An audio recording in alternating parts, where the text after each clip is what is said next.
Hello and welcome back everybody here at the Austrian Coffee Championships with our Brewers Cup stage here and our next competitor waiting to start his performance. Meanwhile, let me just thank once more our beautiful sponsors. Without any of this would not be possible. Thank you La Mazzocco, thank you Matza Grinders, high performance grinders here, thank you Meindl Coffee, and thank you Brita for the water. So without any further ado, our next competitor today is the reigning Austrian Brewers Cup champion, Martin Wölfl. Hello. Hi. And nice here come our wonderful judges, Hi. Matt, Nice and we have Björn and Raymond, and Hi. head Nice judge to from meet you. Norway, Silje. Thank you very much. Already prepared the cold water. If it's fine for you. Yeah, for sure.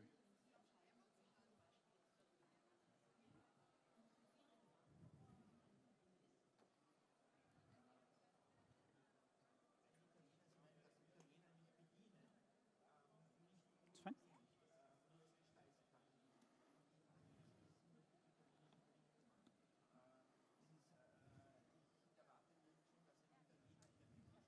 Everything good?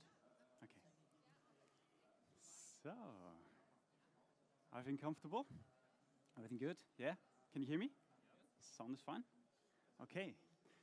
DJ, are you ready? Timekeeper, are you ready as well? Sounds good. Time. Hello judges, my name is Martin, and it's a real pleasure for me brewing my coffee for you today.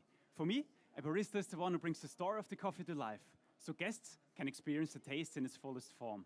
So today, I would love to take you on a journey with me and show you everything my coffee has to offer. And please feel free to take any notes during my presentation. But now, let's get into it. Welcome at the farm Finca Juana in the region of Santa Ana in El Salvador. Finca Juana is located at the northern slope of the mountain, where the coffee trees get less sun exposure at 1,729 meters. This less sun exposure will help the coffee plants to grow slow and steady, which will result in a more complex cup of coffee. The just 1 hectare big farm was run by Joana Salvadora Barrientos and their husband, organically and with a nature-based approach. At this small farm, all the coffee trees are still growing wild and without any fertilizer. Unfortunately, Joanna passed away this year, so it's such a big honor for me brewing her last harvest here for you today. The coffee I'm brewing is a Kenya variety. The story says that the rich farmer went hunting in Africa and brought back seeds to El Salvador. In 1950, when the farmer ripped out the variety, Joanna's husband took a chance on the discarded plants and planted the trees on Finca Juana. That means that the trees of the coffee I'm brewing today for you are older than 72 years. These old trees has an extensive root system and are growing with a special bending technique, which creates multi-vertical trees from just over 1 tree. So these old trees will bring more of these red and blueberry fruity notes we will taste today. And due to this story, the original called the variety Kenya variety, but no one has ever investigated the genetics from these seeds. The Kenya variety was processed from Rodolfo Rofati Battle from Productor Coffee with a 120 hours cherry maceration. After picking, the whole cherries go straight into sealed bags. The cherries are staying in the juice, and every 3 hours the bag gets flipped to get a more uniform taste profile. Within these 5 days, an enzymatic transfer of aroma will take place. So all the aromas from the skin will be transferred into the beans, and this will bring the rum raisin and dried plum notes we will taste when the coffee cools down today. Afterwards, the beans were placed on raised beds for 2 weeks to get more sweetness into the coffee. But now it's time to bring this coffee to our cups. Today, I'm preparing the coffee with a Grey Gano coffee dripper, and I'm reheating them to get fully control over the temperature during my brew. The Grey Ganos are made out of aluminium with a special coating and a cork sleeve. Due to the low heat capacity of the aluminium, the dripper fastly reaching a high temperature and maintaining it throughout the whole process. So I can intensely accentuate the lovely berry fruity notes. The spiral form and the ribs of the Grey Gano help me to get a higher extraction rate. Today, I'm aiming for extraction rate of 20% in a brew time of 2 minutes and 25 seconds. Today, I'm brewing in a 1:15 brew ratio, starting with 18 grams of ground coffee to 270 milliliters 93 degrees water.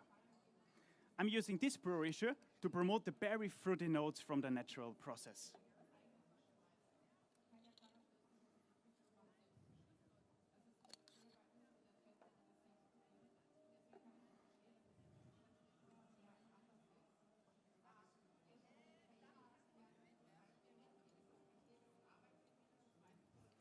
I will let my bloom sit for 40 seconds to make sure that all the ground coffee gets saturated.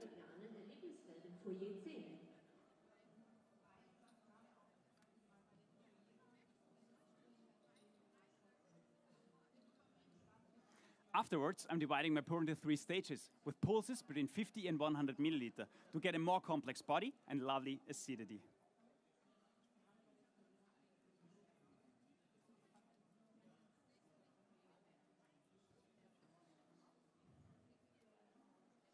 Together with Sibarist, I designed a special filter paper, which gives me the possibility to have fully control over the flow rate and a faster brew. So I can dose up the coffee and grind it way finer than I usually would.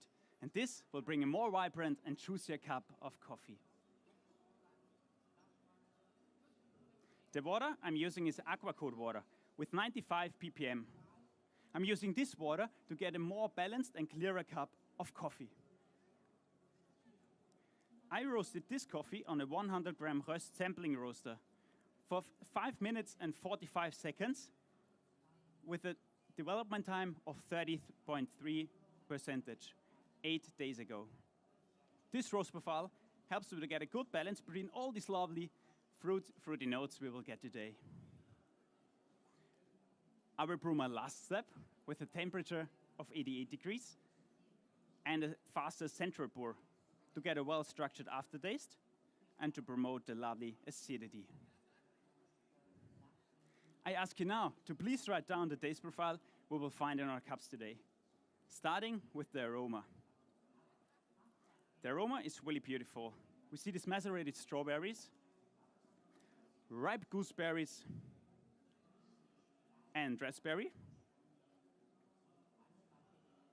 The flavors are very complex. When hot, we see the strawberry, raspberry, and sour cherry. Between hot and cold, this will turn to dark cherry, 90% dark chocolate, and this morning I also found lychee. And when cold, this will turn to rum raisin, dried plums, and cacao nibs. The aftertaste is long and sweet. We see these berry notes when hot and red winey notes when cools down. The acidity is medium to high in the intensity due to the high altitude in El Salvador, and we see this clean malic acidity and lovely lactic acidity.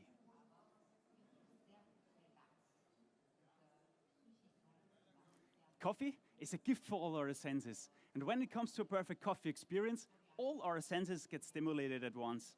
So I created, together with my friend and artist Paloma, these flavor wheels, which are just in front of you.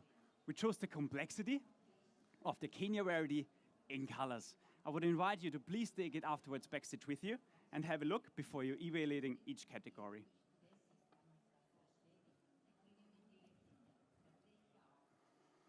I will first serve the carafe to just access the aroma. So please swirl the carafe afterwards 3 times and lift it to your nose. Are you ready for that? Sounds fantastic. Okay, here we go. Please enjoy the aroma. For you as well, please enjoy the aroma. And please enjoy the aroma. Please take your time while I prepare your cups.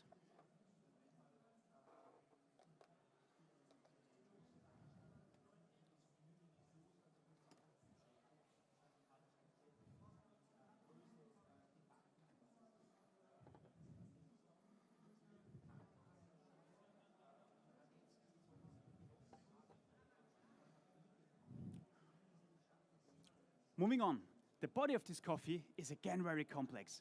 It's medium to high in intensity, and soft, sleek and smooth when hot, and juicy like a cherry juice when cooled down. It's a well-balanced and well-structured cup of coffee. I designed and created these cups to create a unique drinking experience.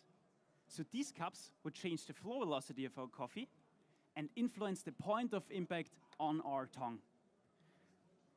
When hot, please evaluate each category with a cupping spoon, and when cold and warm, drink directly from the cup. When you're evaluating my coffee today, I have just one little request for you. Take one look at the flavor wheels, one sip of the coffee, and just close your eyes for a few seconds. Think about the Kenya variety and its unknown history. Think about how much passion and hard work was put into it. And think about Joanna. This variety and this coffee was her lifetime project. The taste from exactly this roast, from exactly this brew, and exactly this moment is ephemeral and will fade away. So I hope you can save this moment forever like I did. It was a pleasure for me. Thank you for your time, and please enjoy. This is my time.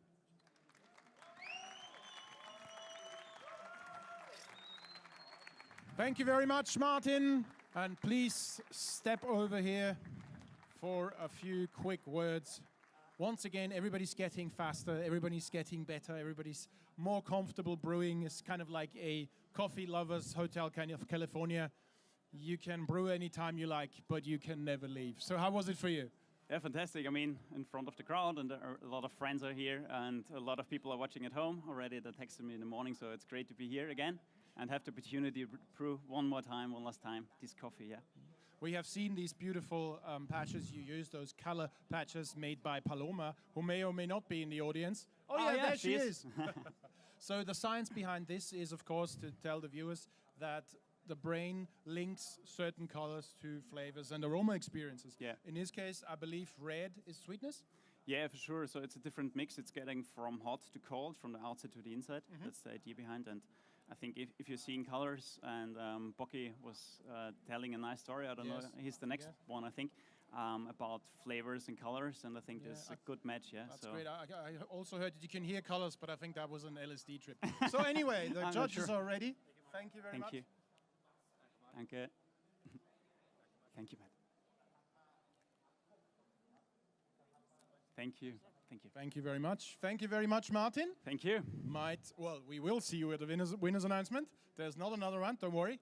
Thank you very much, Martin. And we will be back with our last finalist over there at the barista stage, Bocky, who will come in about 20 to 30 minutes. Thank you very much. Until then, bye.